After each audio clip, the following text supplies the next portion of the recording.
Let me in, I'm trying to fuck.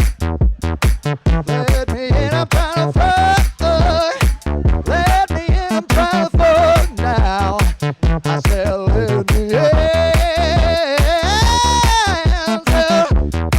You gotta let me have it. Let me get a party now. Hey,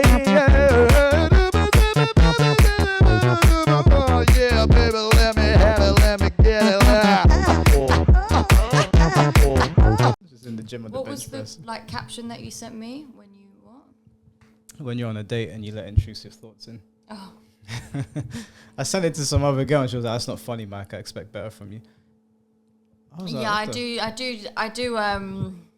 Wonder about your sense of humor sometimes. We don't find that funny No, at all. no. Did I laugh? Yeah, you did. You put laughing emojis. Yeah, but I didn't listen to it. You don't find that funny at all. No. I thought it was hilarious, man. I can just imagine somebody being out on a date and then they just break into song and dance. Clearly, I haven't watched Bollywood films. Did you know? No, I haven't actually. Did you know that Tom Cruise did not know that internet porn existed? What was he just still living by magazines? Well, I don't think he watches it or reads it, but Seth Rogen brought it up to him, and he was like, "Yeah, because they used to, you can read like erotica and stuff." Oh, okay. Yeah, yeah. I think I read online Seth Rogen just randomly brought it up in a conversation, and Tom Cruise was like, "Wait, what?" And everyone was like, "What?" And he was like, "There's porn on the internet." But 60-year-old Tom Cruise didn't have any idea there was internet But porn. that's how can you not know? Like that's weird. How you can just not know. Because Tom Cruise is an old school guy. He's the last action hero. He's not plugged in. He's not really on social media. I think that's why people are always excited to see him. Because you see all these other celebrities, they're really tuned into social media. You're kind of connected to all of them. You get responses from them on Twitter these days. It's back in the day, celebrities used to be behind this wall that you couldn't get to. Do you remember, like way back, you would only ever see them on the big screen. But now we've got access to them. Yeah, It's very true. easy to contact celebrities. It's very easy to get connected with them, to see what they're doing in their day-to-day. But Tom Cruise is that guy. Like, he is really the last remnant of old Hollywood. Does his own stunts. Still very quite mysterious. Proper action films. Minimal CGI. Just an all-around badass guy. And apparently doesn't even know internet porn exists. So we need to protect that man at all He's costs. probably loving it. Who? Tom Cruise. He discovered it. It was like, what Yeah. is this? I've been missing out on this my whole life. No, Tom Cruise's willpower is too great for that. Porn can't claim that's it. what you think. I believe him. There's no way that you're lazing around watching porn when you're too busy training to jump off 500-foot cliffs. Not about that, but he probably like watched it. Sorry. Man, where you put in your hands, man. It's an OnlyFans. He probably watched it and then was like, he probably got aroused and then was like, wow, this is amazing. Nah, not Tom Cruise, man. Not the Last Samurai. Not the Maverick. Anyway, Remember, you're watching him in character form though. No, do you know what? Tom Cruise is all of those characters. I think all of those characters are extensions of his personality. You need I'm to watch sorry, I didn't know you knew Tom Cruise. me and Tom Cruise doesn't know me, but I know Tom Cruise. Okay, I've been following that man's career for a long time. That. One day he'll know me. I'll get to shake his hand. He's the one guy, him and Jackie Chan, that I really, I'd love to meet The Rock as well, but I think Jackie Chan and Tom Cruise, just because, and The Rock actually, all three of those guys, but mostly Tom Cruise. Actually, we'll just say all three of them. It's raining. Do you know what's sad about that? I didn't bring shoes. You'll never learn. I'll give you my Tims. Should I tell you who I want to meet? Wait, hold on. I didn't tell you why. Oh, okay. Jackie Chan, yeah. He's like Tom Cruise. Stunts. If you see Jackie Chan crashing through shit, that's him. That's not a stunt, man. He's broken so many bones in the pursuit of making good films. I watched this clip the other day. It made me so sad. I think it's from a film that I haven't actually seen yet. But he is watching himself as a young man with his daughter. And his daughter's like, oh, you're like a superhero, Dad. And he's like, oh, you can see he's old now. And he's watching himself and you can see him tearing up because he can't do it anymore. And I sat there, hey. Give an emotional speech about my boy Jackie, and you just walk away. What are you doing? I need to sneeze. You know when you need to sneeze and you start pulling all these funny faces? Fuck. I'm not trying to do that on camera, sorry. Why are they crying? I think just because he's old now and he can't do what he did before.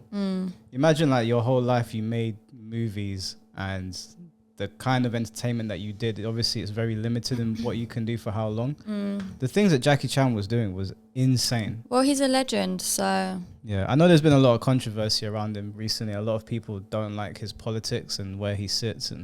But for me, like Jackie Chan, the actor, and what he did for cinema, Chinese cinema as well, just like the authenticity in his movies. That's another reason why I love Tom Cruise. He didn't have to learn how to drive fly a jet fighter. There was no need because of all the CGI we got. Tom Cruise was like, to give the audience the most authentic film possible, for the sequel of Top Gun, he made every single person in that film learn how to fly a jet. Do you know how crazy that is? It's cool though. He didn't just teach them how to fly. They were doing insane stunts, like weaving through the mountains. And I remember I went to watch it, and the person I was watching it with was like, there's no way he's doing that. This guy went on, I think it was Late Night with James Corden, and put James Corden in the jet and did it. Like anything he does wrong, they're going to die. They're going to explode. And he's just there doing it. And like Jackie Chan's there jumping off buildings. He jumped off a building in, I think, Mr. Nice Guy or Jackie Chan in the Bronx. He jumped from one building to another, broke his ankle, and then continued the scene. I was just like, these guys are mad. Obviously, The Rock has a stunt double. But I think The Rock is more like just his stuff in the WWE and like his motivational stuff. I think it'd be cool to meet all of them. Do you have like a favorite actor or someone you grew up idolizing? So I'll tell you something. My favorite actor is actually Adam Sandler. Okay. And it is... So I wasn't sniffing your bum. Let's move in the bin. It is a big goal of mine to be in an Adam Sandler movie. Really? Yeah, but... Why? Because I want to do it. Do you know I want to do it. You know what Adam Sandler film I love? I never get enough of it. Waterboy. I haven't watched that one. That's like the best one. It's so funny. You know what it is though? I heard something about he's retiring or something like that. So my fear is that... It's fine. Yeah, it's all working. My fear is that I'm not going to get to do it because he's going to be retired by the time I can get there. Adam Sandler is so stinking rich, it's unreal. Like he gets paid. Yeah. He made a film on Netflix. It was a bit of a dog shit film. I call it. It was so stupid that I actually started laughing. It was something to do with Halloween or Christmas. I don't know if you've seen it. It was like maybe 2 or 3 years ago they brought it out. It was so trash, but it was like he got paid a fuck ton of money for it. And he was just releasing Netflix films back to back. You sign on to Netflix and there's a new Adam Sandler film. And I was like, it was definitely quantity over quality for a while, but Adam Sandler in the 90s and the early 2000s, his films and Click. Have you seen Click? Click made me so upset, man. I watched that at the cinema. I was watching it with 2 of my boys from secondary school. We were all upset. You want to know one thing, yeah? Like Adam Sandler's movies, they're rom-coms, yeah? Or sometimes just normal comedies. And this is how sensitive I am as a person. Like I cry at the end of every film. Every film? Pretty much. Like, for example, have you seen Just Go With It with Jennifer Aniston? No, I don't think so. Well, it's a rom-com, and like he gets her to pretend she's his ex-wife or whatever, and then they end up falling in love, and then they're just like confessing their feelings to each other at the end, and I was sobbing, and it was so happy and just funny, but I was crying. Are there any films you don't cry at? I don't cry at horror movies. Does this mean if we go to watch Barbie, I'm going to turn around and he's going to be in tears?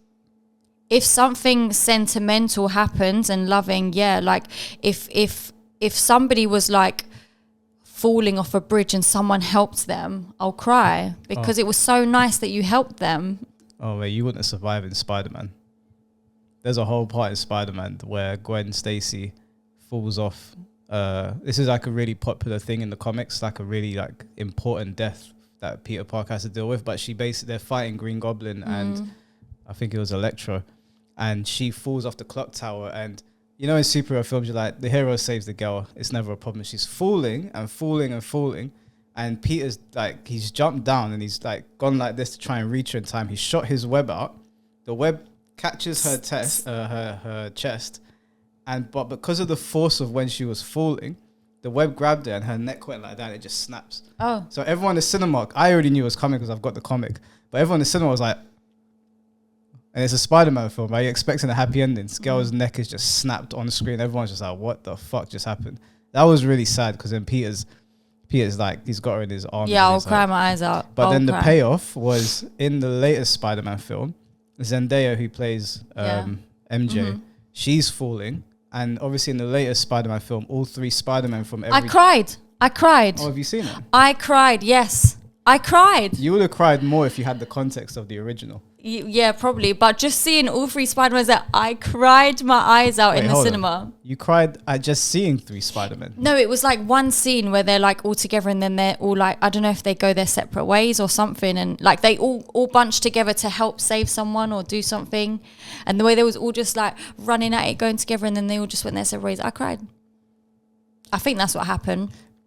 Did you wonder why Andrew Garfield? No, I didn't watch the film. I didn't watch the film. Were you wondering why he was crying when he saved Zendaya?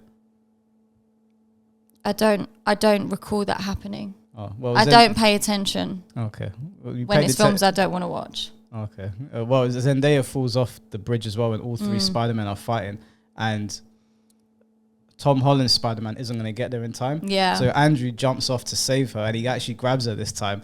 And everyone in the cinema was like, because he didn't get to save his girlfriend in his timeline, so he got to save another. Imagine being Zendaya and just having all 3 Spider-Mans just there. Like, that's so sick. Oh, Zendaya's been having a couple man on her recently. Yeah. Have you seen that trailer? No. There's a trailer where she's sitting on a bed. There's 2 guys next to her, and she just lipsing both of them. And I'm like, man, Tom Holland must be going, what the fuck? Oh my God. Saying that, a trailer came out the other day with Tom Holland, right? He's got gothic makeup on. Are they still together? They're still together. Tom Holland's pushed up against the wall and some guy's dogging him from behind. Is it? It's a full-on gay scene. My friend texted me, was like, not my Spider-Man. That's funny. That's funny. You know what it is for me, yeah? Like when it comes down to like, I don't know, celebrities and stuff, like I'm not fazed. It doesn't bother me. Like they're normal people. We're all going to the same place. Well, maybe some are going up, some are going down. You know what I mean? But anyway, when it's actors that I've grown up watching, I feel a bit different towards it because I'm like, you bring me, is it nostalgia? Like you remind me of my childhood, and that gets me emotional as well. So like one time, like I've seen so many celebrities out. Yeah, I promise you, I don't care. Yeah, but one time I was out. Oh my god. Oh my God. What? Who? Did you ever watch A Sweet Life of Zack and Cody? Yeah. Way back in the day. I grew up watching this show, yeah, Sweet Life of Zack and Cody. And the guy who plays Cody, Cole Sprouse, was this close to me? Did you say hello to him? No, but my brother did though, and he shook his hand. I would never, I wouldn't go up to someone and say hello or anything like that. Like I'm saying, like it's a sort of thing where it's like you're still human. Like I'm not bothered, but I was a bit like, whoa, like I grew up watching you and you're literally in front of me right now. Like this is, it was amazing. I loved it. If you're polite to them and you're not like bombarding them, you know what I hate when people get their phone, they're like, take a picture of me. I never did nothing. I never even took a picture from side, like nothing. I literally just stood there and I actually just appreciated the moment. I actually just stood there and just looked like, wow, he's real. I would definitely say hello. Like, you know, you had a profound effect on my child. Maybe not Zach, maybe for you, Zack and Cody. For me, someone like, actually, when I was at Wireless Festival, I bumped into Tendo, who is a popular Tekken YouTuber. Okay. He was on my stand and he was just sitting there. I was looking, I was like, hey, ain't you Tendo? He was like, yeah, and I just shook his hand and I said, I've been watching you on YouTube for years. And that was it. I didn't bother him. I was like, let me get my phone out and take a picture, send it to my friends. I can't stand people that do that shit. But if I like met The Undertaker, for example, because I grew up watching The Undertaker. Undertaker was my favorite. So did I. He was my favorite wrestler. So much so that I ended up walking slow because of The Undertaker. You know, at one point he was my favorite as well. What changed? Huh? What changed? Who's your favorite now? Who'd you betray him No, for? listen, my favorite, forever favorite, will always be my favorite. Is Eddie Guerrero. I was listening to my a song one today, true love. Viva la raza. Yeah, his song was sick. If you ain't cheating, you ain't trying. I say it to everyone. Do you know what? If Eddie Guerrero was still alive, I promise you, I'll be married to him by now. Eddie was a gangster. I would have married that guy on the spot. I used to love Eddie Guerrero. When he'd get to the top rope and he'd be like, and he'd do that. Yeah. He'd He's jump on. that's, and you know what? His daughter was like older than me, but I used to have dreams about me being her stepmommy. Oh, Jesus Christ. I was in love. Yeah, no, I used to love his theme song. It was like, you lie, I cheat, I And steal. still, yeah. I don't care if you don't like us. Everybody want to fight us. It was getting his uncle Chava. Yeah. Chava Chava Guerrero. Guerrero, yeah. Yeah, I rest him. But like, yeah, Elle would love to me. I was so sad when Eddie Guerrero died. Same. Like, that was so tragic because he fought so long to turn his life around, and then watching him beat Brock Lesnar to become the WWE champion, to then go on to WrestleMania to fight Kurt Angle and defend his title. Like, to see Eddie as WWE champion, you know, because I remember watching Eddie in ECW when and then he came over to WWE and he was like Latino Heat. Do you remember? They used to call him Latino Heat, and watching him climb through the ranks and go through all those 6 storylines. And Eddie Guerrero was one of the, like, not just personality wise, wrestling wise. You know, you get some wrestlers where their style is very basic. You know? Eddie Guerrero was like a phenomenal wrestler, like actually technical masterclass watching him. Yeah, and he's like car with the hydraulics and stuff. Yeah, the what was it? The lowrider used to come out bouncing. Oh, he's so sexy. So I was listening to his song at the gym today. I love Eddie Guerrero's theme song. You know, when he died, they had them backstage talking about Eddie, and at the time, he was in feuds with like JBL and Kurt Angle and all that. Yeah. And obviously it's all storyline, so they dropped it, and you see these grown men like Big Show just bawling their eyes out. And I remember watching it. I was watching Triple H crying, and like Chris Benoit and Big Show and all them. They were just bawling their eyes. And I remember I sat there and I was really, really upset. And I was like, fuck, man. I didn't think I would like get upset over somebody I've never even met. Do you know, one time I was out with Jem and we was walking, and then he put all the water in his mouth and he done the Triple H thing and it went all over me. The whole thing went all, you know, it was like he just spat up, but I was in front of him, so it just went all over me. Yeah, Triple H. I used to do that in the shower. I used to be in the shower. I used to be like, just making bare mess. Just the mom was like, what are you doing in there? I'm like, don't talk to me right now, Mom. I'm the game. You know, his music used to hit. And he used to be like, dun, time to play the game. I remember Mom just used to try to send me to bed. And then Triple H would come out and be like, look, Mom, don't get between me and Triple H. Mom, I'm not going to bed. Okay. He'd done a lot of drugs over his time. A lot of like abuse of different things. Is that my microphone? Lot of he abused his body quite a bit, alcohol and that. But he was starting to turn his life around. As far as I can remember, he died in his sleep. He just didn't wake up. There was an incident on SmackDown that some people think contributed to it. Obviously, I can't play it on here because it's very, very gory. But I'll show it to you. It's honestly, it was one of the most graphic chair shots I've ever seen because he passed away not too long after that. I remember. You're saying that wasn't fake? No, that's real blood. Because they do a lot of blade jobs in WWE. Someone in the crowd was like, hit him again. So some WWE fans are so savage. Yeah, I remember watching that live, and obviously you WWE wrestlers used to do this thing where, or even wrestlers in other companies, where they'd get hit with a chair and they'd fall on their face and they'd go like this to cover up and they'd blade their foreheads like very slightly. If you look at Triple H's forehead, you can see he's got a couple lines. That wasn't that. Eddie got hit full fucking force on the hard side of the chair. His head was. How did he get away with that? It was JBL didn't do it on purpose. It was an accident. Back in the day, I saw the Undertaker. Oh, picking up a chair and slamming it over someone's head is an accident. No, they hit each other over the head of stuff, but it's done in a way where that doesn't happen. I think he hit Eddie on the worst part of it. It happens sometimes. I remember I watched the Undertaker literally bend the chair over Mr. Kennedy's head. He hit him, and Mr. Kennedy's head went through the chair. Literally, I remember watching it thinking, that was done on purpose as well, because he had pissed somebody off backstage. And back in the day, they used to have this thing called Wrestler's Court. And it was very like cowboy. So you would do something, you would piss off the wrestlers, right? Undertaker was the head of the locker room. Yeah. So you don't go to the boss. Vince McMahon doesn't get involved. The wrestlers deal with you. So you walk into the locker room, Undertaker's there. JBL is like the judge. There's a jury. There's the executioner. Undertaker's the executioner. So Mr. Kennedy did something, and it was agreed to teach him a lesson in the ring. And Undertaker hit him so fucking hard with this chair. I remember watching. I remember my mom was sitting with me. My mom was like, "Are they trying to kill him or something?" That was not a fake chair shot. Back in the day, they used to do things that they won't do now. But that, obviously, I'm not saying that JBL killed Eddie. I don't think that's what happened. But that chair shot was fucking awful. Sometimes the wrestlers go out there and they actually, like when Roman Reigns announced that he had cancer, he came out on TV and everyone was booing him at that point and no one liked him. But he said, "This isn't Roman Reigns talking. This is Joe talking." And he was like, "Cancer's come back," and the whole crowd just went silent. Everyone stopped booing him. Boos turned to cheer straight away, and then when he came back, everyone was cheering, obviously, because he beat cancer. Or he went into remission. We went on a full-on nostalgia trip.